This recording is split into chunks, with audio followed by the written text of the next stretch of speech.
כל הצדיקים האמיתיים שבדורנו, כל הצדיקים האמיתיים שכני רפא, ובפרט רבנו הקדוש צדיק יסוד עולם נחלנו, ים מכוכבא רבנו רבי נחמן נפגע בשמחה נחמן מאומן, זכותו יגן עלינו גוי ישראל אמן. Bédourat Hashem, c'est Adishmaya. Je suis toujours très très heureux de vous retrouver. On est Baruch Hashem dimanche soir et on se retrouve pour le cours habituel sur la Torah de Rabbeinu. Bon, on est en très très petit comité comme vous imaginez sur place, mais on espère Bédourat Hashem pouvoir partager avec le maximum de personnes. Je voulais, avec l'accord du Rav, je voulais continuer à faire le shiur dans ce Makom Kadosh, simplement parce qu'on sait que, comme Rabbeinu l'explique, un Makom, c'est les murs. Ils contiennent la Gdusha, des paroles de Torah qui ont été étudiées ici, qui sont continuées à être étudiées ici jusqu'à très peu, qui ont continué à être étudiées ici jusqu'à très peu. Donc je voulais pouvoir partager avec vous dans ce makom-là, continuer à partager malgré l'isolement de chacun, qui est quand même, Baruch Hashem, un peu moins fort ici en Israël que dans d'autres pays du monde. Mais Baruch Hashem... Voilà, donc on avait ce qu'on avait décidé en parlant tout à l'heure dans le shiur de cet après-midi, c'est qu'on continue le maître de prière, puisque le conte du maître de prière, c'est un conte qui parle comme je vous ai dit, du Baal Tfila. Et le Baal Tfila, on avait dévoilé déjà dans un autre shiur que c'était le Mashiach. Donc c'est, je pense, particulièrement propice de comprendre comment le Mashiach va ou a déjà, je ne sais pas s'il a déjà commencé, sûrement qu'il a déjà commencé à faire ce travail-là dont on va parler. Comment il va convaincre les gens, comment il va réussir à ramener les gens vers lui, et comment surtout il va ramener les gens vers Akadosh Baruch Hu pour que enfin vienne la Géoula. Alors on y va. Bédourat Hashem Besat Adishmaya, Bisrout Rabbeinu Akadosh, Bisrout Kol HaTzadikim. Alors on s'était arrêté au moment où le Baal Tfila, donc ce qu'il faisait, c'est qu'il identifiait des gens qui étaient assez hanav pour l'écouter. Des gens qui étaient assez hanav pour pouvoir entendre la parole d'Hachem, et qui n'étaient pas tellement un but d'eux-mêmes, qui croyaient avoir déjà tout compris à la vie. Et donc, comme ils étaient assez hanav, ils commençaient à leur parler, à leur dire, tu sais, ce que tu fais, c'est peut-être pas le but de la vie, mais qu'est-ce que tu fais de ta vie? Tu cours après l'argent, tu cours après la beauté, tu cours après la mode, tu cours après tous les dieux tous les intérêts qu'il y avait.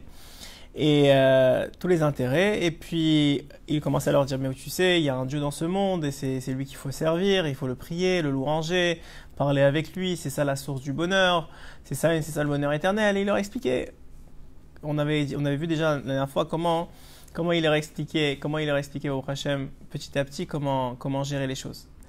Et puis le Baal Tfila, il arrivait à identifier des gens, il les convainquait, il était convaincant avec eux, et puis il les ramenait en dehors du Yishuv. En dehors du Yishuv, c'était en dehors de l'espace habité. Aujourd'hui, tout le monde est un peu en dehors du Yishuv, tout le monde est en bidoud, donc tout le monde est un peu reclus chez lui, tout le monde est en dehors du Yishuv. Donc c'est peut-être aussi le travail du Baal Tfila de ramener tout le monde un peu à l'extérieur de ses connaissances, de ses amis, de sa famille. Pourquoi? Parce que des fois, en étant un peu reclus, on dit, ouais, quand on est un peu reclus, alors on est capable d'entendre des choses qu'on n'aurait pas entendues dans le feu de l'action. Et surtout, on est capable d'entendre des choses, notre cœur est capable, notre cerveau est capable d'entendre des choses qui ne sont pas contreduites par des amis, de la famille ou des gens comme ça qui disent, mais non, mais qu'est-ce que tu racontes, mais c'est pas ça la vie, mais regarde, moi j'étais là, ça fait peut-être combien de temps que je suis dans le métier, et puis regarde que c'est ça la vie, il faut avoir de l'argent, il faut avoir de l'accumulation de biens, il faut avoir ceci, il faut avoir ça. Là, on est tous un peu... C'est-à-dire, on est nous avec nous-mêmes et avec Hachem, et le Baal Tfila qui parle, et on espère qu'on l'entend.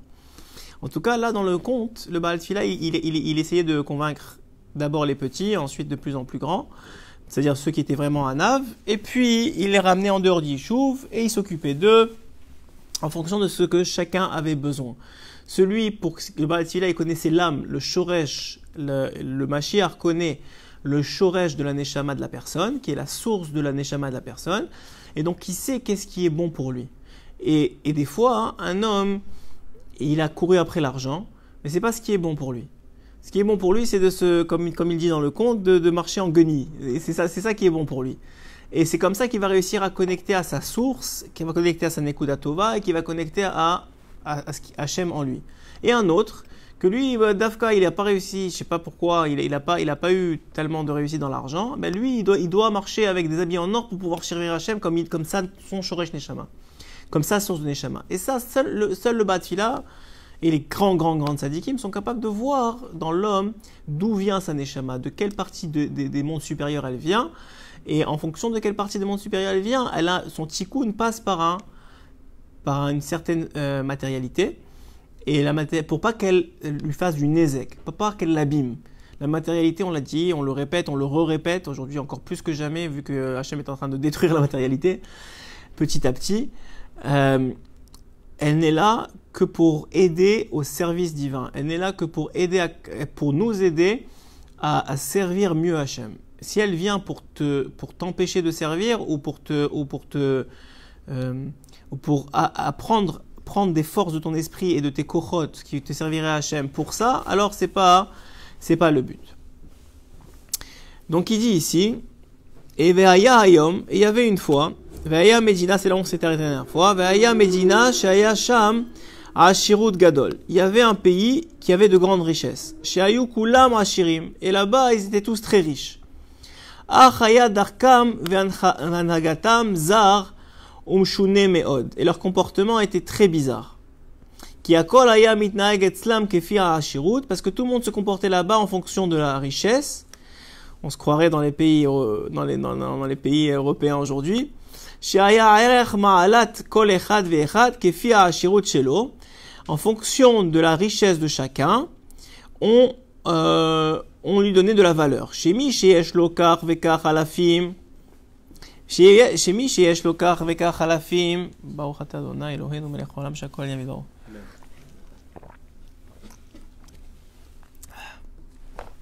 Si celui qui avait des milliers, il avait en banque des milliers et des milliers d'argent, yesh lo ma'alazo, il avait tel niveau. Et celui qui avait tant et tant d'argent, lui il était plus dans les centaines d'euros que des milliers d'euros. Alors lui il avait tel niveau. Kol seder amalot aya etzlam kefi hamamon. Tout dans leur pays était en fonction de l'argent. Shel kol echad ve'echad, en fonction de chacun d'eux. Ou mishiyesh lokar vekar alafim, on va voter, kefi asrouv, excusez-moi, shaya katsuv etzlam, tout le rang social, toute la hiérarchie sociale était en fonction de la prospérité de la personne. Ça nous rappelle des gens. Veken haya lahem degalim. Et aussi, ils avaient non seulement ils étaient en fonction de ça, mais en plus ils avaient des étendards. Chacun il avait son drapeau. Chez mishiyesh lokar vekar mamon, en fonction de la quantité d'argent qu'ils avaient.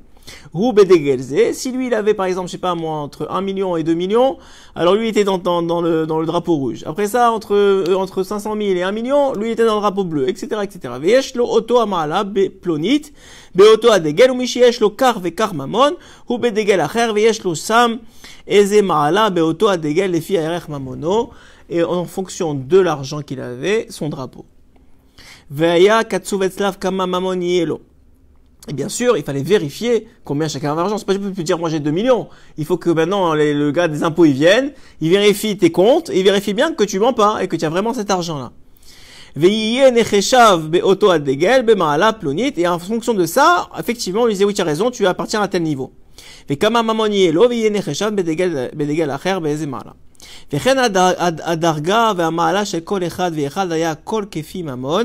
Tout était en fonction de l'argent. Kefi mashaya katsuv etzlam. Tout c'était les critères. C'était ce critère-là qui dans ce pays qui dirigeait. Vechenaya katsuv etzlam kesheyesh lokar. Par ailleurs, ils avaient décidé chez eux que en fonction de l'argent, non seulement il y avait des drapeaux, mais il y avait aussi des niveaux on les identifiait. Par exemple, tel argent, tel niveau d'argent, ça correspondait à un homme. En dessous c'était une bête, en dessous c'était un oiseau, en dessous c'était ça, et au-dessus c'était un astre. Et ve'aya etzlam chayot raot ve'ofot dehainu kesheyesh lo rak kar vekar hu nikra arye enoshi. Donc si lui il avait un peu moins d'argent, c'était un lion en forme humaine. Vechen kayotse bazeh she'ach chayot raot ve'ofot dehainu shelefi miaout mamono hu rak chaya oof. Si lui il avait moins, alors c'était juste une bête sauvage ou même pire un poulet. Qui a ekaraya etzlam amamon ou ma'ala vedarga shel kol echad. Vous voyez comment il met beaucoup d'emphase. Il donne tous les détails, Rabbeinu, de combien ils étaient rentrés dans leur folie. Parce qu'il aurait pu dire, tout était en fonction de l'argent. Stop, on passe à autre chose. Non. Il va faire ça pour les autres pays qui ont choisi d'autres buts. Mais pour l'argent, il s'attarde énormément. Pourquoi? On va voir au fur et à mesure du compte, parce que l'argent, c'est en vérité la pire des ta'ava. C'est une ta'ava qui ne s'arrête pas, qui ne s'arrête jamais. Et elle est tellement grave qu'elle a rendu ces gens-là, et on croit que c'est extérieur à nous, mais je connais certains pays et certaines personnes dont c'est pas tellement loin, qui malheureusement quand il s'agit d'argent pourraient vendre père et mère, le roi Léno. Bah, bien sûr que c'est pas nous et c'est pas dans le peuple d'Israël, mais on voit que quand il s'agit d'argent, ça montre des choses qui sont vraiment pas normales. Et Rabbeinu il dit regarde combien c'est grave. Ils étaient à un tel point qu'ils avaient descendu la nature humaine à des animaux juste parce qu'ils n'avaient pas assez d'argent. Pas parce qu'ils n'étaient pas des gens gentils, pas parce qu'ils n'avaient pas des bonnes midotes, parce qu'ils n'avaient pas d'argent. ונשמע בעולם שיש מדינה כזו והיה בעל תפילה, מתענח על זה והיה אומר מי יודע עד היכן הם יכולים ללכת ולהתראות. Et tous ils savaient qu'il y avait un bal tfila, ils avaient peur de lui parce que lui il disait la vérité. Mais par contre lui-même le bal tfila, donc le Mashiach, il disait qui sait jusqu'où ils iront ces gens-là. Qui sait jusqu'où ils iront. Et il disait à qui aux gens qui l'ont suivi, des gens qui ont compris la vérité, la nature des choses, comme on a dit, tous ceux les petits dans chaque pays qui l'ont suivi au Mashiach, et qui ont créé sa horte, on va dire. Alors eux, ils leur disaient, mais je sais même pas jusqu'où ils vont aller. Et parmi les gens du Baal Tfila, chez la Baal Tfila, ils n'ont pas demandé au Baal Tfila, ils sont partis dans ce pays-là. Pour essayer, parce que, comme on a dit la dernière fois, dans le conte, on remarque qu'il y a des gens parmi ceux qu'il a rapprochés qui étaient d'un certain niveau très élevé et qui étaient capables eux-mêmes de rapprocher d'autres. Donc le Baal Tfila leur avait demandé d'aller dans certains pays et d'aller convaincre les autres que la voie qu'ils empruntaient c'était pas la bonne et que la vraie bonne voie c'était la voie de la Tfila, de la prière, de la louange et de la Torah, et c'est celle qui rapprochait Hachem, qui rapprochait du but finalement. Et ils avaient fait ça. Mais le Baal Tfila n'avait jamais demandé d'aller dans le pays de l'argent. Pourquoi? Parce que la tava de l'argent, c'est une tava qui est la plus dure à se débarrasser. Donc, il leur avait jamais demandé, mais eux, dira Rabbeinu ici dans le conte, eux, ils avaient fait de leur propre plein gré, sans demander, sans la permission au Baal Tfila, ils sont partis, ils ont fait le voyage pour aller dans ce pays de la richesse. ולחזירה למוטב כי היה להם רחמנות גדול עליהם על שנטעו כל כך בתאוות ממון ופות שבעל תפילה. Pourquoi? Regardez comment c'est beau. C'est vraiment incroyable. La différence, vous allez voir, entre tous les autres pays et le pays du Baal Tfila, ou les gens du Baal Tfila, les autres gens, c'est que vous allez voir que dans le conte, tous les autres gens, c'est les gens qui choisissent leur maître en fonction de leur tava. Par exemple, on va voir que ce pays dont parle le Baal Tfila ici, qui est le pays de la fortune, ils vont prendre comme premier ministre ou comme roi quelqu'un de très très très fortuné. On va voir que ceux qui ont choisi la beauté, ils vont prendre une femme extraordinairement belle. On va prendre que ceux qui ont choisi le meurtre, ils vont prendre un meurtrier comme maître. Donc c'est le peuple qui, en fonction de la tendance qu'il a, va choisir un chef qui ressemble à cette tendance-là. Ouais. C'est marrant parce que lorsqu'il s'agissait de bien parler, enfin de faire de beaux discours, alors Rabbeinu il va dire, ils ont trouvé un Tsarfati Echad, ils ont trouvé un Français qui parlait bien et qui parlait tout seul et qui était un peu fou et ils l'ont pris comme maître. Donc on voit, et pas seulement ça, Rabbeinu va expliquer que chacun va trouver le pays qui correspond à la mida qu'ils ont. C'est-à-dire que la terre contient, dans chacun des pays, la terre contient la mida du peuple. La terre contient la mida du peuple. Alors là aussi, la différence avec le Baal Tfila, c'est la suivante. Il y a plusieurs différences. Première différence qu'on peut noter, c'est que c'est le Baal Tfila qui choisit ces gens. Et c'est pas les gens qui choisissent le Baal Tfila. Le Mashiach, c'est lui qui va choisir les gens qui font partie de son clan à lui. C'est pas les gens qui vont dire, ah non, on veut le Mashiach, on veut ceci, on veut cela. C'est le Mashiach qui va dire, ok, toi tu peux faire partie, toi tu peux pas faire partie. Ou pour l'instant, tu peux pas faire partie, tu as encore un travail à faire, tu as encore un tikkun et tu feras partie plus tard. Ça, c'est la première chose. Deuxième chose qu'on voit, c'est que la différence entre ces gens-là et tous les autres, qu'est-ce qu'ils ont fait? Ils avaient une envie, une tendance. L'argent, la beauté, le meurtre, ce que tu veux, hein, les femmes, ce que tu veux, ouais, ils avaient une tendance. L'alcool, ce qu'il y avait, la nourriture. Chacun dans le Baal Tfila, vous allez voir que dans ce conte-là, il va définir plusieurs éléments. Et en fonction de ça, ils ont cherché un pays qui leur correspond. Et ils ont cherché un maître qui leur correspond, à cet idéal-là. Pourquoi? Parce qu'ils ont mis en place le meilleur système pour assouvir leurs désirs à eux. Chez les Baal Tfila, chez ceux qui ont suivi le Baal Tfila, c'est tout le contraire. toute la raison qu'ils ont suivi le Baal Tfila, c'est parce qu'ils ont compris que le but, c'était pas eux. C'était les autres. C'était de s'occuper des autres, c'était d'aider les autres, c'était de participer à maintenir le monde, à lui rendre plus beau, à prier pour lui.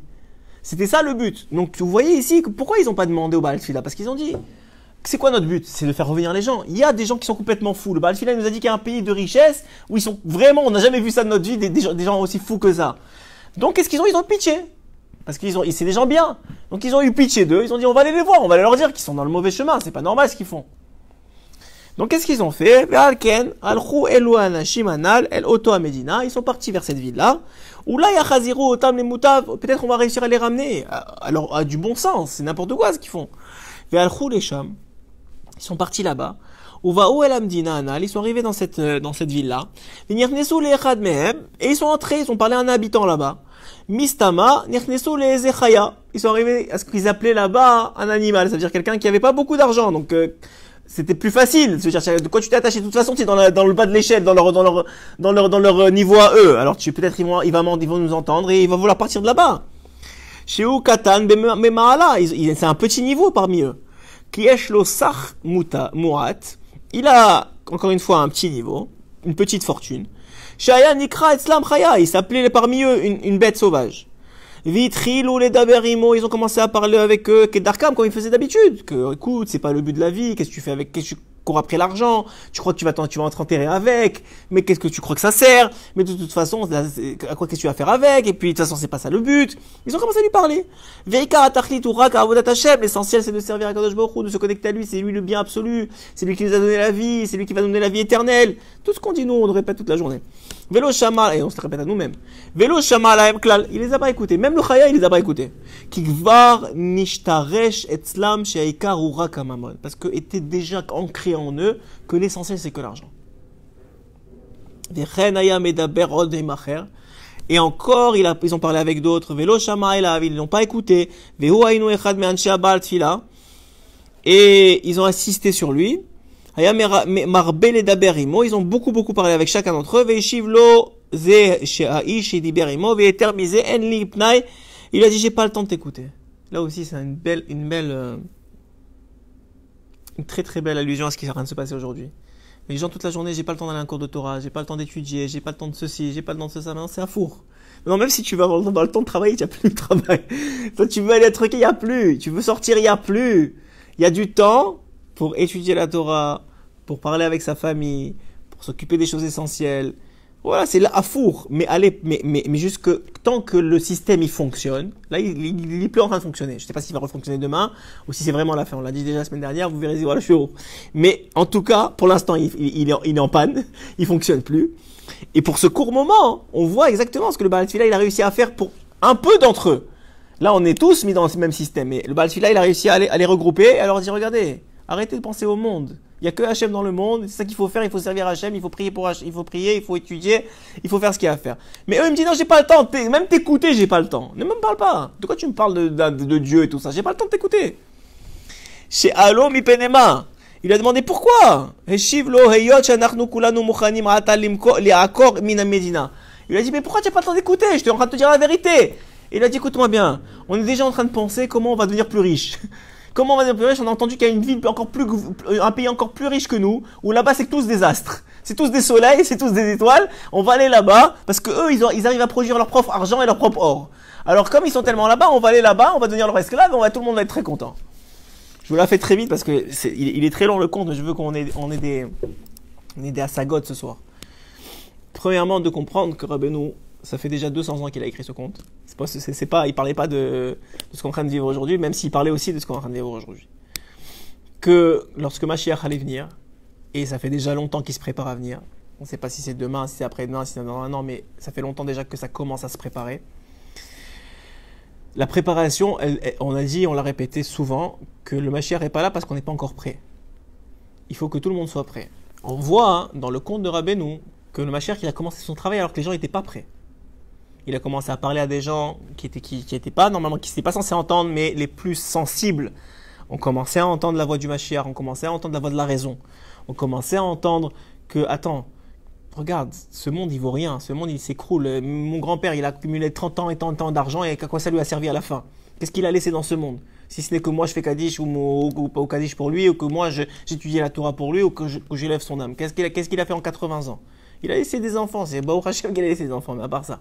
Ils ont commencé à réfléchir sur les paroles du Mashiach, ils ont écouté. Ils ont écouté ce que le Mashiach il avait à dire. D'autres, ils ont dit non. Pourquoi? Parce qu'ils étaient trop pris, ils n'avaient pas le temps de réfléchir. Ils étaient pris dans ce qu'on appelle, j'en ai parlé cet après-midi, dans ce qu'on appelle la avodat de Paro. La avodat de Paro, c'est l'esclavage de Paro. Qu'est-ce qu'il a fait quand on a voulu sortir d'Égypte et que Moshe il a dit à Paro, laisse-les sortir d'Égypte? Il a ajouté de l'esclavage, il a ajouté de la dureté dans le travail. Pourquoi? Pour pas qu'on réfléchisse. Pour qu'on réfléchisse le moins possible. Pour qu'on réfléchisse le moins possible. Et ça, c'est une grande avoda. Que quoi? Que en réalité, on voit ici, donc ils voulaient être comme les astres, etc. Pourquoi? Ils avaient une seule vision dans la tête. Ils avaient une seule vision dans la tête. C'était simplement de se retrouver à devenir de plus en plus riches. Je vais sauter un peu l'idée, parce que vous lirez dans les mots, mais je veux qu'on prenne un maximum d'idées de ça. Et quand est-ce qu'ils ont commencé à entendre? Écoutez bien, c'est magnifique. Ils ont commencé à entendre le Mashiach lorsqu'il y a eu dans le monde un guerrier. Il y a eu un guerrier dans ce monde-là, et dans le monde, il a commencé à conquérir pays après pays, pays après pays, et il ne détruisait personne, il ne tuait personne. La seule chose qu'il demandait, c'est qu'on se soumette à lui. Et eux, ils voulaient bien se soumettre à lui, mais le problème, c'est qu'ils ne voulaient pas d'argent, ils détestaient l'argent, le guerrier. Et comme eux, leur idolâtrie, c'était l'argent, eh bien, le guerrier, ça correspondait pas à leur idolâtrie.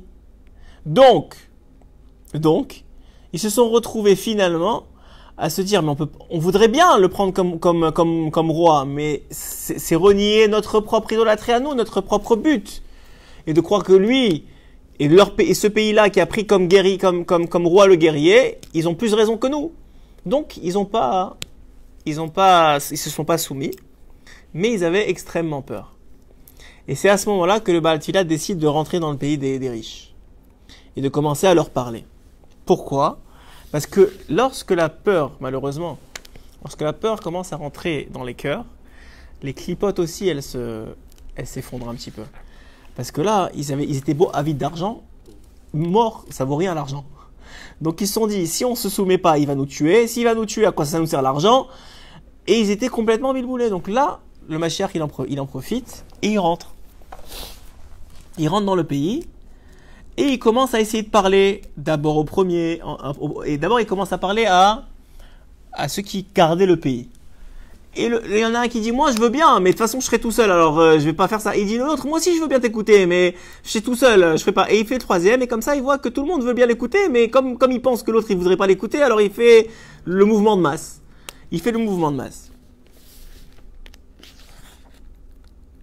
Donc on voit ici, Ve'alach leshama Baal Tfilah uva el hashomrim, il est parti chez les sentinelles, chez Haomdim, c'est Vivar, qui était posté autour de la montagne des gens riches. Ve'shomrim istama hayo anashim ktanim bema'ala, et ils étaient des petites gens par rapport aux gens riches. Chez Emrashaim, la Hamod, Bavira, parce que les gens riches ils étaient dans la montagne. Et quand même, il voulait pas l'écouter, jusqu'à qu'il lui a dit, je veux bien t'écouter, mais les autres ils t'écouteront pas, alors ne me fais pas perdre mon temps. Vea mamon haya emuna shelahem, et l'argent c'était leur foi. Et ensuite de ça, on va voir encore une fois.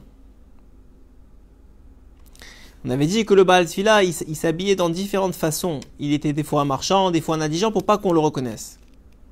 Ouais. Et là, il arrive le guerrier. Et là, tout le monde a peur. Tout le monde se demande, mais qu'est-ce qui va arriver? Est-ce qu'on va perdre notre richesse? Est-ce qu'on va perdre... Je vous ai dit déjà que tout ça, celui qui n'est pas attaché à la matérialité, ce qui se passe aujourd'hui, ça ne lui change pas grand-chose dans sa vie.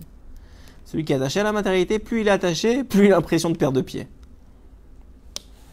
Et là, on voit que le Baal Tfilah, il commence à leur parler, et ça commence à rentrer.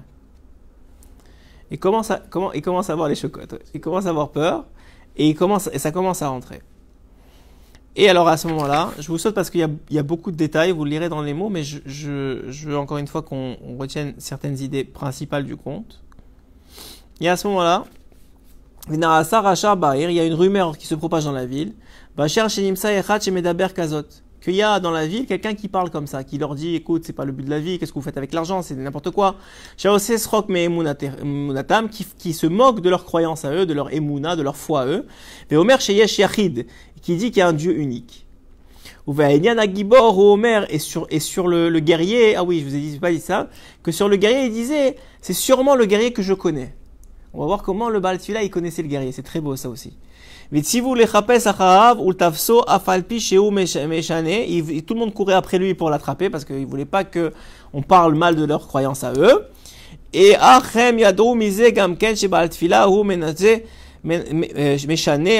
s'il se transformait, il se déguisait, ils essayaient de l'attraper. Et ils ont essayé, tant bien que mal, d'enquêter sur lui, de le capturer. Ils n'ont pas réussi au début, mais finalement, ils ont réussi à l'attraper. En fait, il s'est laissé attraper. Il lui a dit, ok, maintenant qu'on t'a attrapé, dis-nous comment tu connais le guerrier. Alors regardez ce qu'il leur dit. J'étais chez un roi. Il a perdu un guerrier. Et si on parle du même guerrier, alors je le connais très bien. Et non seulement, si c'est vraiment le guerrier, si vous l'écoutez pas, hein, je donne pas fort de votre futur à vous.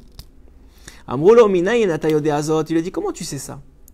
Et Shiv Lahem, il leur a expliqué, chez ce roi-là, c'est Hachem, chez ce roi-là, chez Huaya Etzlo, que moi j'étais là-bas, Hayalo Yad, il avait une main. Il avait une main avec 5 doigts. Et sur cette main, il y avait plein de représentations de tout le monde entier. De tout ce qui s'est passé avant, de tout ce qui se passera après, et de tous les endroits du monde. On parle de quoi? De la Torah. Chez Hachem, il y a la Torah, et celui qui sait lire la Torah, il y a des codes dans la Torah. Donc on sait juste les histoires de Aleph Bet, comme on dirait un enfant qui lit. Mais il y a des codes dans la Torah où tout est écrit, tout ce qui s'est passé avant, ce qui se passera après, tout est écrit dans la Torah. C'est des codes en fonction des lettres, des transformations de lettres, des intervalles de lettres. C'est inimaginable ce qu'on contient la Torah. Donc il explique ici que chez le roi, qui est Hachem, il avait une main, et dans cette main-là, il y avait tout écrit, toute la destinée du monde, toutes les positions de tous les pays du monde, etc., etc. Mais il y a eu quelque chose d'extraordinaire, et ce même Hachem, Hachem, il avait une femme qui est la Shrina, la présence divine. Il avait une fille. Et cette fille-là, elle a eu un garçon. Et ce garçon, il était extrêmement beau et extrêmement intelligent. Tellement intelligent que très jeune, on remarquait qu'il réagissait aux discussions correctement, et dire Rabbeinu. Ça veut dire quand il fallait rigoler, il rigolait. Enfin, quand il fallait être surpris, il était surpris. On voyait qu'il était, alors qu'il savait pas encore parler, on voyait qu'il était très très intelligent cet enfant-là. Il était très refif, ouais. Très refif cet enfant-là. Et pourquoi tout ça? Pourquoi on nous raconte tout ça? Parce que chez ce roi-là, il n'y avait pas seulement le Baal Tfila, et il n'y avait pas seulement le guerrier, il y avait aussi, on a dit, la fille, il y avait aussi cet enfant-là, il y avait aussi un ami qui aimait beaucoup beaucoup le roi. Et ils étaient très proches l'un de l'autre. Et ils avaient même, comme ils ne pouvaient pas tout le temps passer du temps ensemble, ils avaient même des portraits de chacun d'eux. Et tout celui qui voyait les portraits des deux ensemble, il avait un sentiment d'amour qui naissait en lui. Il avait aussi un orateur très très spécial, quelqu'un qui parlait extrêmement bien. Et parmi lui autour. Et pourquoi et tout cela, et tous ces gens-là qui étaient autour du roi, ils avaient en eux cette nekouda. Ça veut dire que le Baal Tfila, il était déjà quelqu'un qui aimait prier. Mais il nous explique, Rabbeinu, que le roi, il a réussi avec chacun d'entre eux de les amener, de leur montrer comment améliorer leur mida, comment exceller dans la chose. Par exemple, l'orateur, il savait déjà très bien parler. Mais le roi, il lui a montré le chemin pour parler encore mieux, pour être vraiment un orateur que personne n'a jamais entendu comme ça de lui. Le Gibor, le fort, il était déjà très très fort. Mais le roi, il lui a montré un endroit où il y avait une épée, et que cette épée-là, dès que tu la brandissais, si tu la brandissais d'un côté, tout le monde tombait malade. Si tu l'agrandissais de l'autre, tout le monde s'enfuyait. Donc il a montré à chacun comment exceller dans la mida qu'il avait déjà en lui. Et ça, c'est un propre du tzaddik et c'est un propre d'Hachem. Hachem, il a donné pas les mêmes forces à chacun. Chacun d'entre nous, on a des forces différentes. Et celui qui jalouse l'autre de ses forces, il est stupide. Parce que là, il est stupide pour deux choses. Un, parce que c'est pas ses forces à lui, ça sert à rien de jalouser. Deuxièmement, parce qu'en jalousant la force de l'autre, tu n'arrives pas à exploiter et à identifier tes propres forces. Ça, c'est une double stupidité. Donc, un homme qui comprend qu'il a lui-même des forces, qu'il a lui-même une spécificité, comme on a parlé un peu cet après-midi, qu'il a une spécificité, et que Hachem, s'il arrive à trouver cette spécificité-là, Hachem va le faire exceller dans cette spécificité-là. Il suffit juste d'avoir confiance et de l'identifier, comme l'ont fait tous ces conseillers du roi. Alors, à ce moment-là, arrivera un moment où ils vont devenir les meilleurs dans cette Nekuda-là, dans ce point-là, comme ils ont été chacun. Et puis, arrive un moment, nous dit Rabbeinu, où il va y avoir une grande tempête dans le monde, une tempête qui va faire en sorte que le désert va devenir habité, et que ce qui était habité va devenir désert, que les mers vont devenir de la terre, et que la terre va devenir des mers. Le Maboul, quoi. Il va arriver le Maboul. Et qu'est-ce qui va se passer au moment du Maboul? Donc dans la terre, il y a un Maboul, mais en haut aussi, il y a eu un Maboul, dit Rabbeinu. Un Maboul qui a pas changé la disposition des mondes, mais qui va maintenant faire en sorte que chaque pays, il va être séparé de l'autre. Premièrement, c'est pas juste un monde entier, c'est chaque pays il va être séparé de l'autre, et chaque pays va avoir un sar. Il va avoir un ange qui s'occupe de lui. Et Israël, Baruch Hashem, ils vont tirer au sort, et Israël, ça va être Hachem qui va tirer au sort. C'est lui qui va tirer Israël. Et Hachem, ça va être lui-même directement qui s'occupe de la terre d'Israël. Mais pour tous les autres pays, il y a un sar, il y a un ange qui s'occupe de lui, après le Maboul. Et ce Maboul-là, ça va faire en sorte, nous dit Rabbeinu, qu'est-ce que ça veut dire exactement? Il faudrait le voir peut-être plus à la fin, mais il va faire en sorte que l'enfant, il va être emporté par le Maboul, et sa mère, elle va courir après, et la grand-mère, elle va courir après la mère, et le père, il va courir qui est Hachem. Donc tout le monde va aller un peu en exil. Après ce Maboul-là, il va y avoir une sorte d'exil de la Shrina, même si après on aura le temple, le premier, le deuxième, il y aura cette notion d'exil qui va être créée. Et à partir du moment où il y aura l'exil, à ce moment-là, les autres, ils vont pas savoir, parce que eux, comment ils arrivaient à renouveler leur force? C'est grâce à Dieu, c'est grâce au roi. C'est le roi qui leur disait comment faire pour être encore meilleurs dans leur mida, eux. Mais là, ils savent plus où il est le roi. Il est plus là. Il s'est caché. Il est plus là. Donc, forcément ils ont chacun pris un chemin pour, finalement, ils ont chacun pris un chemin pour... c'est très très beau. Plus je pense à ce conte, plus je trouve que c'est incroyable. Ils ont chacun pris un chemin pour retrouver le roi. Et ils se sont perdus de vue. L'orateur, il s'est perdu de vue. Le guerrier, il s'est perdu de vue. Le Baal Tfila, il s'est perdu de vue. Etc., etc. Et puis, à ce moment-là, on arrive dans notre histoire. C'est comme, là, le Baal Tfila est en train de raconter ce qui s'est passé avant notre histoire à nous. Et puis, dans notre histoire à nous, le Rabbeinu va tout de suite nous dire, voilà, donc là, il y avait les riches. Mais il n'y avait pas seulement les riches. Il y avait ceux qui ont dit que le plus important, c'est la beauté. Pourquoi? Parce que le monde est fait pour se reproduire et que c'est la beauté qui amène la reproduction. Donc, ils ont pris une femme extrêmement belle comme reine. Puis, il y en a d'autres qui vont dire, mais non, puisque tout le monde meurt, il faut prendre un guerrier. C'est eux qui ont pris les guerriers. Quelqu'un de gibor, quelqu'un qui sait tuer les autres. Et puis, il y en a qui vont dire, non, c'est le kavod le plus important, l'honneur. Donc, qu'est-ce qu'ils vont prendre? Ils vont prendre un vieux, sourd, muet, mais qui était un vieux que tout le monde respectait, toute sa famille respectait. Chaque fois qu'on ne le respectait pas, il s'énervait, etc. Alors, ils ont dit, ah, c'est lui qui doit prendre ça. Le kavod, c'est lui. Et puis ensuite de ça, le Rabbeinu va donner différents pays, mais il va pas s'attarder beaucoup dessus. Et Rabbi Nathan, il a dit pourquoi il s'est pas attardé beaucoup dessus? Parce qu'il voulait pas donner leurs arguments à eux, pour pas qu'on en vienne à penser comme eux. C'est-à-dire vraiment qu'ils avaient des bons arguments pour dire que c'est eux qui avaient raison. Et puis finalement, on va se retrouver dans le monde, différents pays, avec différentes tendances, différentes mauvaises tendances, avec un pays qui correspond à leur mauvaise tendance, avec un chef d'État qui est le représentant de cette mauvaise tendance. Ouais. Vous prenez à la tête des États-Unis l'un des hommes les plus riches du monde parce que c'est ça qu'ils veulent, c'est l'argent. Vous prenez à la tête de la France quelqu'un qui parle bien. Pourquoi? Parce que c'est ça leur ta'ava, c'est le fait de bien parler, même de rien. Même après un discours de Macron, ils font 3 heures d'explication pour dire qu'est-ce qu'il a dit, est-ce qu'il a mis une virgule là, il a pas mis une virgule là, qu'est-ce qu'on s'en fiche? On veut juste savoir c'est quoi les décrets. Non, eux, il faut savoir comment est-ce qu'il a bien parlé, plus sur la forme que sur le fond. Et chaque pays, l'Italie, on va dire c'était la mode, etc., etc. Vous pouvez vous-même vous faire une idée de qui a choisi quoi. Le pays, non seulement et l'ange qui s'occupe du pays, il était associé à cette ta'ava-là. Et ils étaient tous dans leur erreur. Jusqu'à, c'est ça qui est très beau, que petit à petit, ils ont réalisé que le roi qu'ils ont mis, c'était n'importe quoi. Et ils ont cherché le côté gdoucha de leur erreur. Ça veut dire, quelqu'un, par exemple, on va prendre l'exemple qui dit la France, qui ont cherché quelqu'un qui parlait bien. Mais c'était un menteur.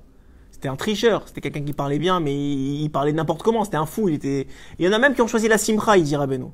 Et la simcha c'est bien, mais ils ont pris un fou, un ivrogne, qui pas de sa mère de la mitzvah, pas sa mère de la Torah, pas sa mère d'Hachem. Il était sa mère parce qu'il fallait être sa mère et il buvait sans raison. C'est pas une simcha ça. Simcha chez l'olélout, parce que Rabbeinu dit qu'il faut s'éloigner de ça. Donc chacun d'entre eux, au bout d'un moment, ils ont réalisé leur erreur. Les derniers qui ont réalisé l'erreur, c'est l'argent. Mais les autres, chacun d'entre eux, ils ont réalisé leur erreur. Ils ont commencé à chercher quelqu'un qui représentait leur idéal, mais dans le bien. Et sur qui ils sont tombés? Chacun sur l'un des conseillers du roi. Par exemple, dans le pays du discours, ils ont trouvé l'orateur qui s'est retrouvé là-bas. Et l'orateur, il leur a parlé, mais il leur a parlé de Gloucha, il leur a parlé de combien c'est important, la grandeur du roi, comment c'est important de se connecter au roi, il leur a utilisé la parole, que c'était leur idéal. Donc, en vérité, Hachem, il a fait en sorte que, dans leur richrou, dans leur mauvaises choses, dans leur tendance négative, il les a laissés tomber, jusqu'à qu'ils se sont dit, mais c'est pas possible, c'est pas ça. Et là, dans leur richrou, dans leur nékouda mauvaise, il leur a trouvé la nékouda tova. Il leur a trouvé l'antidote. Et à ce moment-là, il a mis à la tête de chaque pays, par exemple, la fille du roi, c'est devenue celle la plus belle, celle du pays, du coup, il cherchait la beauté, parce qu'elle était extrêmement belle. Comme j'ai dit, l'orateur, le guerrier, c'est celui qui est devenu pour ceux qui voulaient tuer, etc.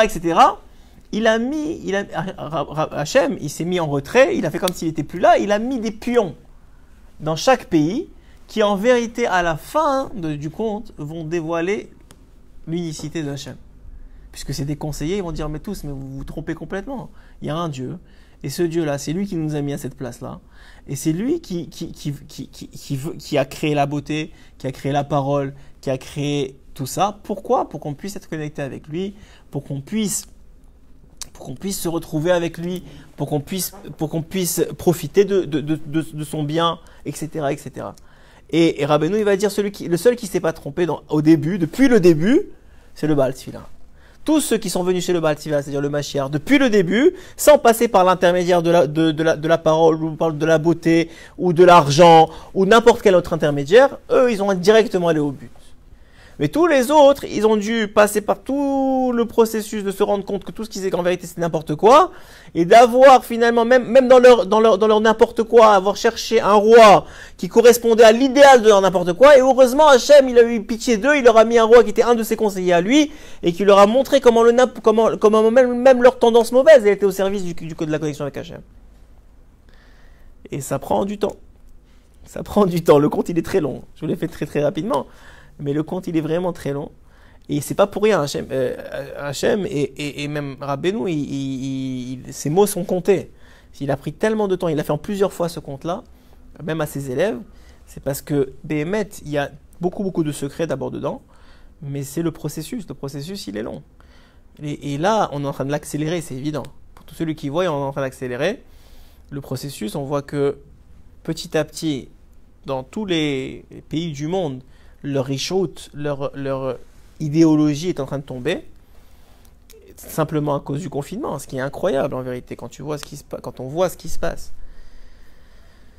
on voit ce qui se passe par rapport à un petit virus de rien du tout, c'est inimaginable. Enfin, même dans les livres de science-fiction, ça a été écrit ces choses-là, mais les gens ils se disaient, mais c'est pas possible. Et c'est pas possible de mettre à mal un monde Sauf, en vérité, si on réalise bien, c'est encore une fois, c'est juste le dimayon, c'est juste la projection qui fait réagir comme ça. Parce que ça ne tue pas plus que la cigarette, plus que le cancer ou plus qu'autre chose. Mais aujourd'hui, la projection d'une peur qui est inspirée par Hachem, encore une fois, on l'a dit, on l'a expliqué la semaine dernière, que parce qu'Hachem est en train de nous rappeler qu'on n'a pas assez peur de lui, donc il a dit, vous avez peur du monde, on va vous faire peur du monde. Et le monde va vous faire peur, et vous allez voir. C'est pour ça qu'aujourd'hui, je pense qu'il y a une partie du cours qu'il faut écouter, c'est bien celle qu'on va dire maintenant. C'est pour ça qu'aujourd'hui, le monde est rempli de peur, il faut s'en éloigner, il faut se couper de ça. Il faut écouter quelques minutes, c'est quoi les restrictions, c'est quoi l'évolution, très bien. Mais pour le reste du temps, il faut se couper de ça, parce que sinon, on va perdre l'essentiel de ce qu'il est en train de nous faire Hachem. Hachem, il est en train de nous faire une remise en question de toutes nos valeurs, de revoir les valeurs à la hausse. Ceux qui sont déjà dans la Torah depuis quelque temps, l'ont déjà fait de eux-mêmes mais c'était très difficile parce qu'il y a un balagan dans le monde. Ouais, comme j'ai dit, pourquoi Rabbeinu dit qu'il faut se réveiller Chatzot? Parce que Chatzot, tout le monde dort. Aujourd'hui, tout le monde dort toute la journée. Tout le monde est donc ça veut dire que c'est un moment de Chatzot toute la journée. C'est un moment de dévoilement d'Hachem et de miséricorde d'Hachem toute la journée. Ça veut dire qu'on est capable, bien sûr encore plus à Chatzot, ça c'est encore un autre niveau, mais on est capable, chacun d'entre nous, et on doit, chacun d'entre nous, se couper de toutes les informations, de toutes les peurs, de tous les complots que les médias veulent nous faire rentrer dans la tête. On s'en fiche, de toute façon il y a Hachem derrière. Complot, pas complot, celui qui ira le compte, il comprendra très bien qu'il y a Hachem derrière. Et même celui qui croit que le complot il a été fait par le Baal Tfila, ou par lui, en vérité, même eux ils sont placés par Hachem. Donc qu'est-ce que ça change? Que ce soit la Chine, ou les États-Unis, ou celui-là qui a... Ça change rien du tout. Les gens ils s'énervent parce qu'ils n'ont pas de masque. Mais en réalité, il devrait comprendre, il devrait se poser des bonnes questions, de savoir pourquoi on est dans cette situation-là, c'est pour notre bien. Qu'est-ce qu'on a à gagner? On a gagné de se recentrer sur les vraies valeurs, se recentrer sur ce qui est vraiment important, se recentrer sur nous-mêmes, se recentrer sur le but du monde, se recentrer sur la connexion avec Hachem, se recentrer sur la connexion avec les gens qu'on apprécie, qui sont proches de nous, même à travers un Skype, même à travers un téléphone. Aujourd'hui, quand ils réouvriront les synagogues, en tout cas les premiers temps, parce qu'après malheureusement l'homme s'habitue, mais j'espère qu'ils réouvriront pour le Beth Amikdash et plus pour les synagogues. Mais les premiers Amen qu'on va dire, dans un nouveau minyan, ça va être des vrais Amen. Pourquoi? Parce qu'on a ce manque de dire un Amen Yeshem Rabba, que c'est écrit dans la Gemara, que ça enlève toutes les xérotes. Et de faire une fila, de faire une doucha comme il faut, etc. Donc on est en train de remettre les valeurs là où elles doivent être.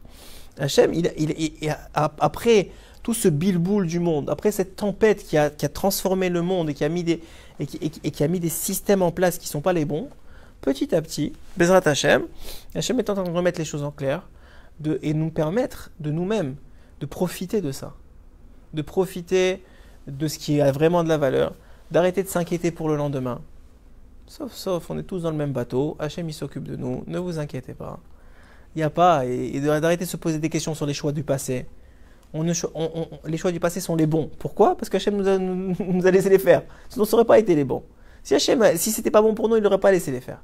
S'il nous a laissé les faire, c'est que c'est les bons choix pour nous. C'est pas seulement les bons choix, mais c'est les meilleurs choix qu'on a fait. Aujourd'hui, dans une situation où on n'a pas choisi, et c'est très beau parce que c'est le meilleur choix. Encore plus quand on n'a pas choisi, c'est sûr que c'est le meilleur choix. C'est la meilleure situation pour nous. On a une chance extraordinaire de pouvoir se connecter, de pouvoir prendre la vie comme... On est en vacances, Ribono Shel Olam. On est en vacances de tous les problèmes du monde. Les gouvernements, ils ont reporté les impôts, ils ont reporté les dettes, ils ont reporté les mashkanta.